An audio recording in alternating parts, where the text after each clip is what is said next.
तो hello guys, तो कैसे हैं आप लोग। उम्मीद है कि आप सभी लोग ठीक ही होंगे। तो आज की इस वीडियो में हम एक न्यू अनाइम सीरीज को कवर करने वाले हैं जिसका नाम है लॉर्ड मार्क्समैन एंड वेनार्डीज।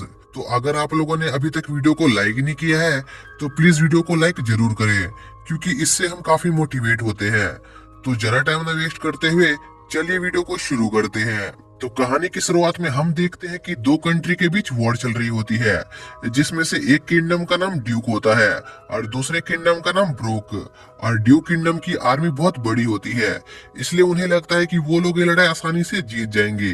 लेकिन ये उनकी गलत फहमी होती है, क्योंकि ब्रोक किंगडम की आर्मी भले ही छोटी थी, लेकिन उनकी विल पावर और उनकी स्ट्रेटेजी काफी कमाल की होती है, इसलिए वो लोग वो लड़ाई जीत जाते हैं। इसी दौरान हम एक लड़के को देखते हैं जिसे होश आता है, क्योंकि वो वॉर के दौरान बेहोश हो गया था और उस लड़के का नाम वॉर्न होता है।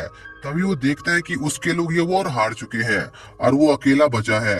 तभी वो देखता है कि उसकी तरफ दुश्मनों की आर्मी धीरे धीरे बढ़ रही होती है, लेकिन वो हार नहीं मानता और अपना बो उठाकर दुश्मनों के कई लोगों को मार देता है। तभी एक लड़की जिसका नाम एलन होता है, वो रे की निडरता को देखकर काफी इम्प्रेस होती है और उसे उसका गुलाम बनने को कहती है। जिसके बाद वो रे को अपने किंगडम ले जाती है।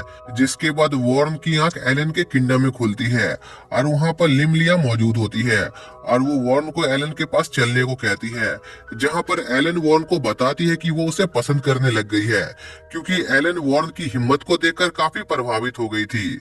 जिसके बाद वो वॉर्न को कहती है कि वो उसके किंगडम में आजाद होकर घूम सकता है, लेकिन वो इस किंगडम से बाहर नहीं जा सकता। जिस पर वॉर्न मान जाता है। जिसके बाद एलन वॉर्न की बो चलाने की स्किल को चेक करने उसे एक मैदान में ले जाती है। तभी एलन पर एक आदमी हमला करने वाला होता है, जो दूसरे किंगडम का एक जासूस था, लेकिन एलन की लेजेंडरी स्वॉर्ड की वजह से वो आदमी उसे छू भी नहीं पाता। जिस पर वो आदमी वहां से भागने की कोशिश करता है। तभी वॉर्न अपने एरो से उस आदमी के पैर को घायल कर देता है, जिसे देखकर वहां मौजूद सभी लोग बहुत हैरान होते हैं, क्योंकि वॉर्न ने बहुत दूर से उस आदमी को घायल किया था। इसी दौरान रात में वॉर्न के पास एक आदमी आता है, जो उसे बताता है कि उन्होंने एक जासूस को पकड़ा है जो उससे मिलना चाहता है। जिस पर वॉर्न उस आदमी से मिलने जाता है और वो आदमी वॉर्न के विलेज का एक आदमी होता है। जिसके बाद वो आदमी वॉर्न को बताता है कि उनके विलेज पर उनके ही किंग की आर्मी हमला करने वाली है, क्योंकि वो लोग वॉर की वजह से अपना टैक्स नहीं दे पाए थे और वो वॉर्न से इसलिए मदद मांग रहा था क्योंकि वॉर्न उस विलेज का लीडर था। जिस पर वॉर्न अपने विलेज को बचाने के लिए जाने लगता है। तभी एलन उसका रास्ता रोक लेती है और उसे कहती है कि वो उसका कैदी है, इसलिए वो इस किंगडम से बाहर नहीं जा सकता है। जिस पर वॉर्न कहता है कि वो अपने विलेज को बचाने के बाद वापस आ जाएगा, लेकिन फिर भी एलन वॉर्न की बात नहीं सुनती, क्योंकि वो नहीं चाहती थी कि वॉर्न उस लड़ाई में मारा जाए, क्योंकि वॉर्न अकेला ड्यूक किंगडम के आर्मी से नहीं जीत सकता था। जिस पर वॉर्न अपना सर झुकाकर एलन से उसकी मदद करने को कहता है, जिस पर एलन तैयार हो जाती है। और दूसरी तरफ हम ड्यूक किंगडम की आर्मी को देखते हैं, जो वॉर्न के विलेज की तरफ बढ़ रही होती है और वॉर्न के विलेज के हेड्स विलेज के लोगों को किसी सुरक्षित जगह ले जा रहे होते हैं। तभी उस विलेज पर हमला शुरू हो जाता है और ड्यूक किंगडम के सोल्जर्स उस विलेज में तबाही मचाना शुरू कर देते हैं। लेकिन ड्यूक किंगडम के प्रिंस को इसमें ज्यादा मजा नहीं आ रहा होता। तभी वो वॉर्न के घर को बर्बाद करने की सोचता है, क्योंकि उसकी एक बार वॉर्न से बहस हो गई थी। और जब वो वॉर्न के घर पर पहुंचता है, तभी उसे वॉर्न की मेड दिखाई देती है, जिसका नाम टीडा होता है। और टीडा वॉर्न के फादर के बो को लेकर वहां से भागने की कोशिश करती है, लेकिन ड्यूक किंगडम का प्रिंस उसे पकड़ लेता है और उसकी इज्जत लूटने की कोशिश करता है। तभी ड्यूक किंगडम के प्रिंस के हाथ में एक तीर आकर लगता है, जो वॉर्न ने चलाया होता है। तभी वॉर्न टीडा को वहां से कूदने को कहता है, जिस पर टीडा ऐसा ही करती है और वॉर्न उसे बचा लेता है। जिसके बाद ड्यूक किंगडम का प्रिंस वहां से भाग जाता है, जिस पर एलन के सोल्जर्स उसका पीछा करते हैं। इसी दौरान टीडा वॉर्न को उसके फादर की बो देती है, जो वॉर्न के खानदान में पीढ़ी दर पीढ़ी ट्रांसफर होते हुए आ रही थी। जिसके बाद वो लोग ड्यूक किंगडम की आर्मी से लड़ने के लिए निकल जाते हैं। जिसके बाद वो लोग विलेज में मौजूद ड्यूक किंगडम के सभी सोल्जर्स को मार देते हैं, लेकिन अभी भी ड्यूक किंगडम के बहुत सारे सोल्जर्स विलेज के बाहर मौजूद होते हैं। इसलिए वॉर्न और उसकी टीम उनसे लड़ने का प्लान बनाती है। जिसके बाद वो लोग ड्यूक किंगडम के बाकी सोल्जर्स पर हमला शुरू कर देते हैं, जहां पर वॉर्न अपनी बो स्किल का इस्तेमाल करके कई एनिमीज को मार रहा होता है। लेकिन तभी उनका सामना ड्यूक किंगडम के एक ड्रैगन से होता है, जो बहुत बड़ा होता है और वॉर्न की आर्मी उस ड्रैगन को देखकर बहुत घबरा रही होती है, जिस पर एलन अपनी लेजेंडरी स्वॉर्ड का इस्तेमाल करती है और उस ड्रैगन को अपने एक ही हमले से मार देती है, जिसे देखकर वॉर्न एलन से काफी इम्प्रेस होता है। इसी दौरान ड्यूक किंगडम के प्रिंस को पता चलता है कि दुश्मनों की एक बहुत बड़ी आर्मी दूसरी तरफ से उनकी ओर बढ़ रही है, जो उनकी आर्मी से 3 गुना बड़ी है। लेकिन यह सिर्फ एक ट्रैप होता है जिसे वॉर्न ने डिजाइन किया था, क्योंकि उसने उस आर्मी के शुरुआत में ज्यादा मात्रा में सोल्जर्स लगाए थे और पीछे की तरफ बस घोड़े थे, और उन घोड़ों को देखकर ड्यूक किंगडम के लोगों को लग रहा होता है कि वो बहुत बड़ी आर्मी है, जिस पर ड्यूक किंगडम का प्रिंस अपनी आर्मी को वापस लौटने का ऑर्डर देता है, जिस पर ड्यूक किंगडम की आर्मी वापस लौटने लगती है। लेकिन वापस लौटने की वजह से ड्यूक किंगडम के बहुत सारे सोल्जर्स मारे जाते हैं और उस बैटल को वॉर्न जीत जाता है, जिसके बाद वॉर्न ड्यूक किंगडम के प्रिंस को हार मानने को कहता है। लेकिन वो प्रिंस ऐसा नहीं करता और अपने ड्रैगन पर बैठकर वहां से भागने लगता है। तभी वॉर्न की वो वॉर्न को उस ड्रैगन पर एम लेने को कहती है, जिस पर वॉर्न ऐसा ही करता है।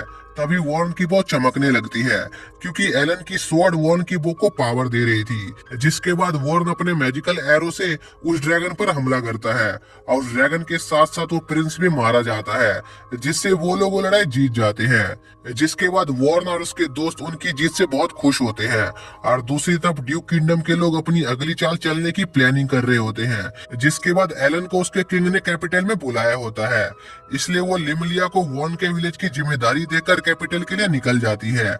और कैपिटल पहुंचने के बाद किंग एलन से पूछता है कि आखिर उसने वॉर्न के विलेज को क्यों बचाया, जिस पर एलन कहती है कि उसने इंसानियत की खातिर उस विलेज को बचाया है।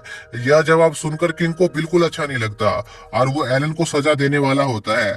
तभी सोफी नाम की एक लेडी एलन को प्रोटेक्ट करती है और किंग से कहती है कि अब जब उनकी आर्मी एलन के विलेज में घुसी गई है तो उस विलेज का कंट्रोल इनडायरेक्टली उन्हीं के अंडर आ गया है, इसलिए अब उन्हें उस विलेज के लोगों को प्रोटेक्ट करके उनका दिल जीतना चाहिए।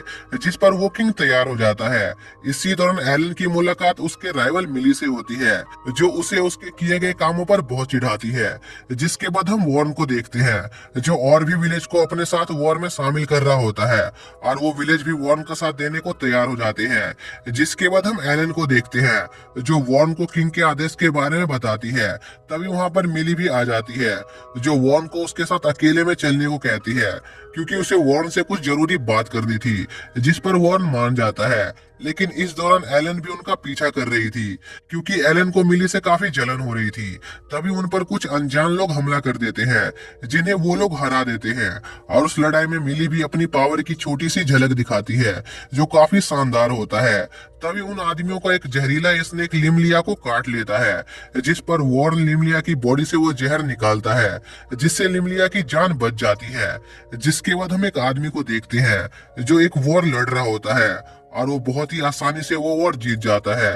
और उस वॉर के बाद उस आदमी को ड्यूक किंगडम की तरफ से एक लेटर मिलता है, जिसमें ड्यूक किंगडम का किंग उस आदमी से मदद मांग रहा होता है और वो आदमी ड्यूक किंगडम के किंग को काफी समय से सर्व कर रहा था, इसलिए वो तैयार हो जाता है। जिसके बाद हम वॉर्न को देखते हैं, जिसकी मुलाकात सोफी से होती है और वो उन सभी को बताती है कि जल्द ही उनका सामना एक बहुत पावरफुल स्वॉर्डमैन से होने वाला है, जो बहुत पावरफुल है। जिसके बाद वो स्वॉर्डमैन अपनी आर्मी को लेकर वॉर्न की आर्मी पर हमला कर देता है, जिस पर एलन उस स्वॉर्डमैन को रोकने लग जाती है। लेकिन वो स्वॉर्डमैन बहुत पावरफुल होता है और वो एलन पर भारी पड़ रहा होता है और उसे उसके घोड़े से उतार देता है। जिसके बाद वो एलन को मारने वाला होता है। तभी वहां पर वॉर्न आ जाता है, जो उस आदमी का ध्यान भटकाता है, जिस पर वो आदमी वॉर्न को मारने उसकी तरफ बढ़ता है। लेकिन वॉर्न उस आदमी को चकमा देकर एलन को बचाकर वहां से भाग जाता है। लेकिन इस दौरान वॉर्न को काफी चोट लग गई थी। तभी वहां पर सोफी आ जाती है, जो एलन से वॉर्न को लेकर वहां से जाने को कहती है और खुद अकेले उस आर्मी का सामना करने के लिए रुक जाती है। जिसके बाद सोफी अपने एक स्पेशल स्पेल से बहुत सारे एनिमीज को घायल कर देती है और खुद के और उनके बीच एक बैरियर बना देती है। लेकिन वो स्वॉर्डमैन उस बैरियर को तोड़ देता है और सोफी से लड़ने लग जाता है। तभी सोफी वहां से गायब हो जाती है, क्योंकि वो बस एलन और वॉर्न के भागने के लिए टाइम निकाल रही थी। जिसके बाद हम वॉर्न को देखते हैं, जिसकी हालत बहुत गंभीर होती है।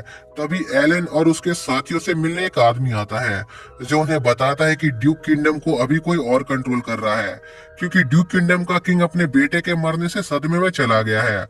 और यह खबर उस स्वॉर्डमैन को भी पता चल जाती है कि उनके किंगडम को कोई और कंट्रोल कर रहा है। जिसके बाद हम एलन को देखते हैं जिसे होश आ जाता है। तभी उसे उसकी बो की आवाज सुनाई देती है जो उसे कहीं चलने को कह रही होती है, जिस पर टीडा भी वॉर्न के साथ जाती है।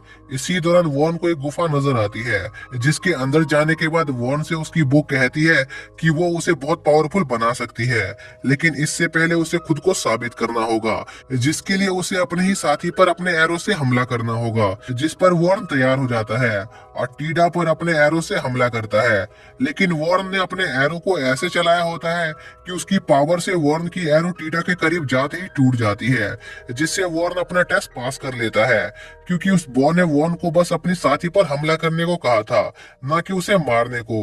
जिसके बाद हम एलन और सोफी को देखते हैं जो उस स्वॉर्डमैन से लड़ रही होती है और उस स्वॉर्डमैन पर अपने स्पेशल अटैक से हमला कर रही होती है, लेकिन वो स्वॉर्डमैन उनके उस अटैक को भी काट देता है। तभी वहां पर वॉर्न पहुंच जाता है और उस स्वॉर्डमैन को उससे लड़ने के लिए चैलेंज करता है, जिसके बाद वो उस स्वॉर्डमैन पर अपने सबसे पावरफुल एरो से हमला करता है, जिससे वो स्वॉर्डमैन रोकने की बहुत कोशिश करता है और किसी तरह उस हमले को रोक भी लेता है। लेकिन उस हमले को रोकने के बाद वो स्वॉर्डमैन अपनी हार मान लेता है, क्योंकि वो जानता था कि वो वॉर्न के अगले हमले को नहीं झेल पाएगा, जिससे वॉर्न और उसके साथी वो लड़ाई जीत जाते हैं। लेकिन तभी वॉर्न का घाव दोबारा से ताजा हो जाता है, जिससे वो बेहोश हो जाता है और इसी के साथ यह पार्ट यहीं पर खत्म हो जाता है। तो दोस्तों, अगर आप लोगों को इस सीरीज का अगला पार्ट चाहिए तो उसका लिंक आपको डिस्क्रिप्शन में मिल जाएगा, लेकिन मैं उसको कल या परसों अपलोड कर दूंगा। तो कमेंट करके जरूर बताएं कि किस किस को इस सीरीज का अगला पार्ट चाहिए। तो मिलते हैं नेक्स्ट वीडियो में, तब तक के लिए बाय।